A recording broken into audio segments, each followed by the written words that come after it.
So I was inspired today to share how I realized that I was psychic. And now that I'm looking back at it, it's really been the course of my life. There's been so many different signs, but for various reasons, which I'll kind of touch on now in this video, I didn't put it together what it was. And I've dealt with anxiety and depression and all of these psychiatric or mental health disorders. And the reality is so much of what I've been experiencing was actually the sixth sense that was really begging to be acknowledged and in tune. And with the way the energy works and the magic that's happening in my life and in the videos that I'm creating, I really know that this is going to reach exactly who it's meant to reach. So if you're watching this, there's a reason for it. And I invite you to follow through and just listen to the story and see if there's anything that sounds familiar to you that may kind of help indicate what is going on with these senses, right? And so my earliest memory, I remember I was always afraid of the dark. And I think this is something that's really common with people who feel or sense other spirits or other entities around them. And the reality is we're all born with gifts. We all have our gifts because we are the source. At the source of us is the source of everything, right? So we all have this, and then the veil is kind of put there as we become more and more into our human personalities and lives and such. And I'll go more into that because I've really been inspired to just make a whole series of videos on this for those of you who, like me, just knew that they weren't like everyone else and want to figure out why or are starting to figure out why and are looking for community and support in that. But I remember I was always afraid of the dark, and this is really common. Like Teresa Caputo, the Long Island medium, talks about this in her first book. The name of it escapes me right now. And I know my sister experienced this and other kids experience this because when the other senses are cut off, when the lights are off and things are quiet, those other senses are more awakened, and you can feel those spirits, the others that are around. You feel it, you're heightened to it, and you're tuned in. And as we get more and more programmed by society and our environment, we start to tune out these gifts. And for a lot of different reasons, again, a lot of it is just like we gaslight ourselves because there's no way it can be true because there's so much stigma put around that what's woo-woo. But as someone who's a very practical person, who I've been very careful to not be heavily associated with certain stereotypes about spirituality, like very practical and very real about things, I am seeing the link between being neurodivergent, between CPTSD, between being the family scapegoat, between the empath and the highly sensitive person and the psychic, and how it all works together. And so I'll break this down in more videos, but back to the experience that I was having is I remember being afraid of the dark, and that's always a big sign that there are other things around. And when we're babies, we're born remembering that we are part of everything. Like babies literally don't know that they're not everything.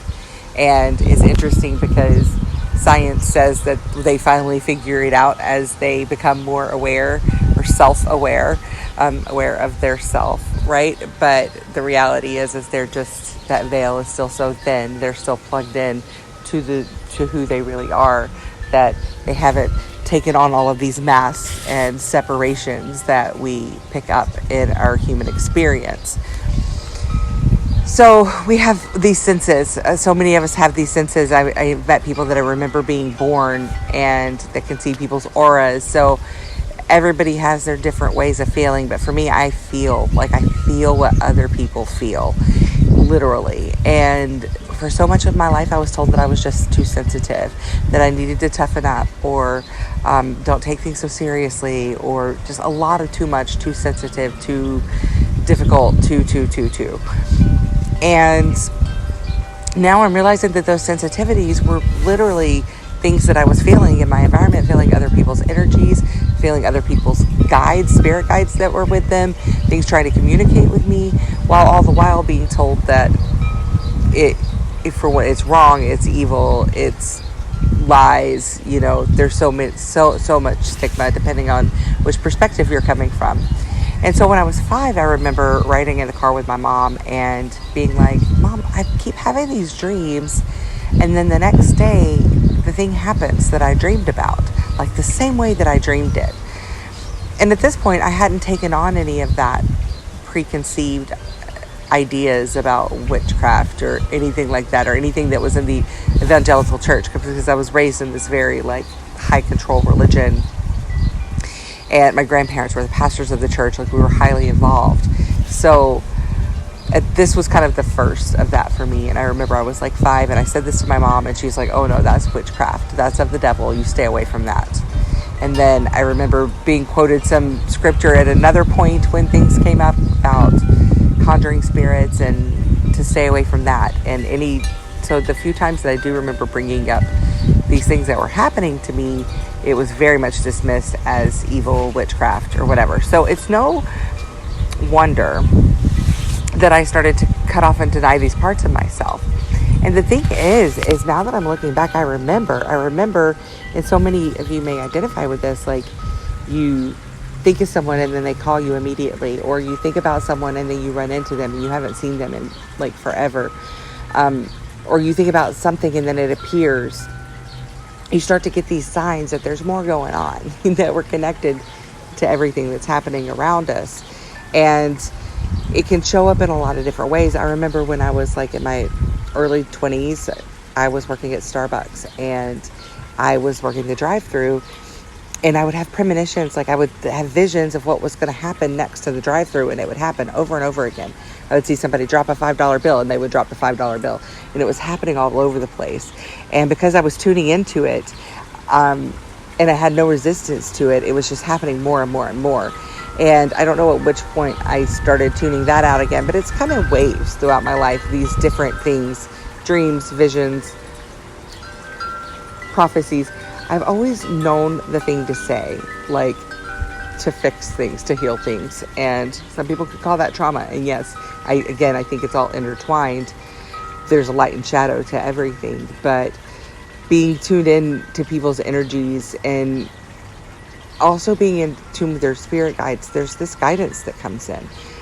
And I remember even for adults, I was, as a child, their life coach, telling them this wise advice of what to do, and this larger perspective of what to do. And I didn't have that knowledge. None of that was coming from me.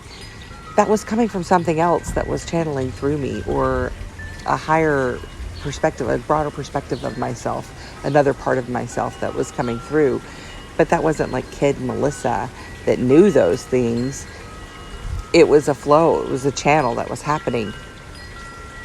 So there were things like that. And then just kind of started to put it together. And the more even learning about the Long Island medium and reading her book and stuff, the things that she would say, I was oh yeah, I identify with that. I identify with that. And it's just when you find out you're neurodivergent, right? You start finding more and more information, and you're yes, that too, me too, me too. And you really connect with it. And so there's this feeling of belonging and understanding and passion around it. And that's kind of what started to happen. And the more I started living, into this authentic way and really tuning into my authentic self and speaking my truth, the more it started coming to the surface. Even just doing this YouTube channel, the more I speak, the more things flow freely. Even with my friends, I've stopped holding things back. When things come through, I tell them. And I know the difference, because if it's coming from my ego, it feels different. I feel it I'm conjuring it from somewhere. It's coming from somewhere in my thoughts or my head. I can feel it from a different part of my body. But when it's coming from source, it's an impression. It's I know it's not my voice. It's someone else's voice. And recently, a couple of years ago, I realized that I was hearing from other people's guides, and that this has always been happening. I just didn't know what it was. And now I start to get a vision of the person in a very formidable time in their life, a very challenging memory, something that really changed them and who they became as a person. And I'll have this memory of them, and then their guides will give me information of what they need to know in that moment. And it took practicing with that and realizing, oh wait, I'm not supposed to share this with them. Not all of it. This is for context. This is for understanding, so that I can be sensitive with this information and know how to deliver it using the wisdom that me and my human has gained in this life. So that's the thing. It's a marriage of mind, body, spirit, just like everything that I talk about.